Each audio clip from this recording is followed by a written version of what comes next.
não preocupante numa legislação anterior, onde o crime fiscal não era um crime antecedente. E, nesse momento, passa a ser algo digno de preocupação. Então, evidentemente, essa ampliação para o crime fiscal traz uma série de novas responsabilidades ou novos deveres de cuidado para o setor. Ainda mais, porque quando eu considero o crime fiscal um antecedente de lavagem de dinheiro, eu criei uma nova dimensão do crime fiscal. E isso é importante, porque o crime fiscal, e aqui do ponto de vista do direito penal, era algo muito facilmente resolvível no plano criminal. E por quê?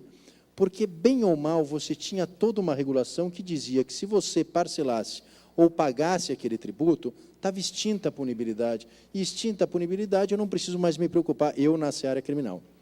Agora, eu posso praticar um crime fiscal, e se eu ocultei aquele resultado do crime fiscal, embora tenha uma série de gente na doutrina que diga que crime fiscal, dinheiro economizado, não pode ser lavado, eu tenho dúvidas, eu acho que pode ser lavado, mas, enfim, de qualquer forma, aquilo que eu economizei, se eu ocultei, eu pratiquei um crime fiscal e uma lavagem. Depois, isso é reconhecido, eu pago o tributo devido, eu extingui a punibilidade do crime fiscal, mas não necessariamente da lavagem posterior. Por quê? Porque o fato, o crime fiscal antecedente, continua sendo típico, antijurídico e culpável. Portanto, o fato dele ter a punibilidade extinta não afeta a lavagem de dinheiro posterior. Então, eu posso, apesar de pagar, continuar sendo processado por lavagem de dinheiro. Isso é uma questão que vai, certamente, ser objeto de grandes debates e grandes reflexões judiciais. Então, me parece que uma questão central do crime fiscal ser um crime antecedente é que o crime fiscal vai passar a ter uma nova dimensão. Principalmente, só me permitam fazer aqui essa consideração, e mais uma vez essa terapia coletiva, mas se eu considerar, como o Supremo tende a fazer, a lavagem de dinheiro um crime permanente, ou seja, enquanto o dinheiro está oculto, não começa a correr a prescrição, enquanto o dinheiro está oculto, continua havendo lavagem de dinheiro, a situação que pode acontecer no caso concreto é a seguinte: eu pratiquei um crime fiscal antes da nova lei, peguei esse dinheiro e pus num paraíso fiscal, ou uma offshore, ou numa conta qualquer, e deixei ele oculto lá. Antes da nova lei, quando o crime fiscal não era crime antecedente. Veio a nova lei, passou a considerar o crime fiscal como antecedente, se eu continuar com esse dinheiro lá, automaticamente isso vira lavagem de dinheiro. Então, perceba que não são só os crimes fiscais praticados a partir da nova lei, os crimes fiscais praticados antes da nova lei. Se lavagem de dinheiro for considerado pelo Supremo um crime permanente, o Supremo ainda não decidiu isso, porque ele vai decidir isso no final daquela ação penal do Maluf, que ele chegou a discutir isso, quase resolveu isso e não resolveu, mas me parece que a tendência é considerar um crime permanente, embora eu discorde disso. Então, nós vamos ter aqui, na questão dos crimes fiscais, um problema muito sério, porque muita gente praticou crime fiscal, ou evasão, a evasão de divisa já era antecedente, mas crime fiscal nos anos 80, nos anos 90 e assim por diante, o crime fiscal pode ter prescrito, mas a ocultação não prescreveu, a lavagem não prescreveu. Essa é a questão.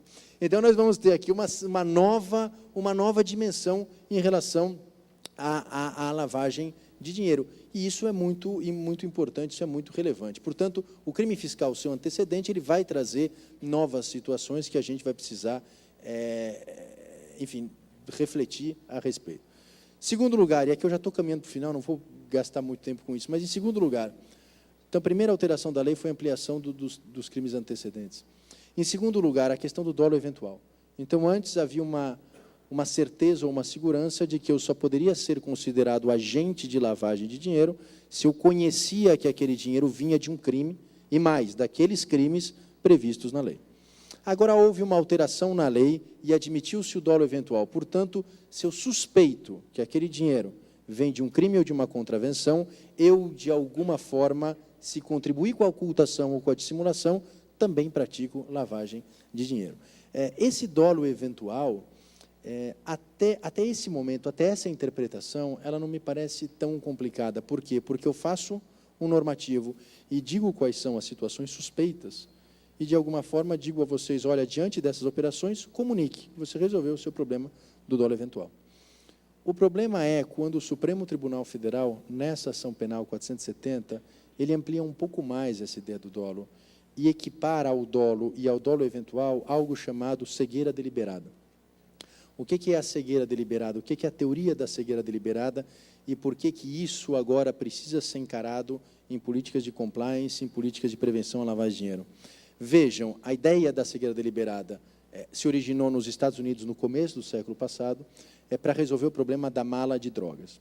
Então, é o sujeito que está no aeroporto e vem uma senhora, eu estou embarcando para Moscou, e uma senhora fala, olha, eu tenho aqui uma mala, você pode levar essa mala para mim? Eu te dou $10.000 para você levar essa mala.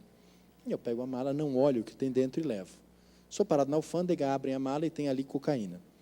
E eu digo, bom, mas eu não sabia, eu estou em erro de tipo, eu não tinha dolo de levar isso, eu fui imprudente, talvez, mas eu não tinha dolo, portanto, eu não tinha conhecimento e, portanto, eu não posso ser punido por colaboração no tráfico de drogas. Para evitar esse tipo de impunidade, então, criou-se a teoria da cegueira deliberada, ou seja, se você conscientemente se colocou numa situação de ignorância para não tomar conhecimento ou sequer suspeitar do que há naquela situação, essa situação é equiparada ao dolo eventual e, portanto, você responde como se tivesse a intenção de praticar aquele crime. Pois bem, isso para a mala de dinheiro é uma situação objetiva, clara, e me parece absolutamente coerente à cegueira deliberada. O problema é quando eu pego esse conceito e trago para a atividade de lavagem de dinheiro e para a instituição financeira, a situação fica um pouco mais confusa. Por quê? Porque eu posso chegar a entender, por exemplo, que um sujeito que criou um setor de compliance e disse ao setor de compliance, ele, diretor financeiro, que não quer saber de nenhuma operação suspeita, não quer tomar conhecimento, que efetivamente eles resolvam todas as situações, eventualmente eu posso ter aqui uma cegueira deliberada.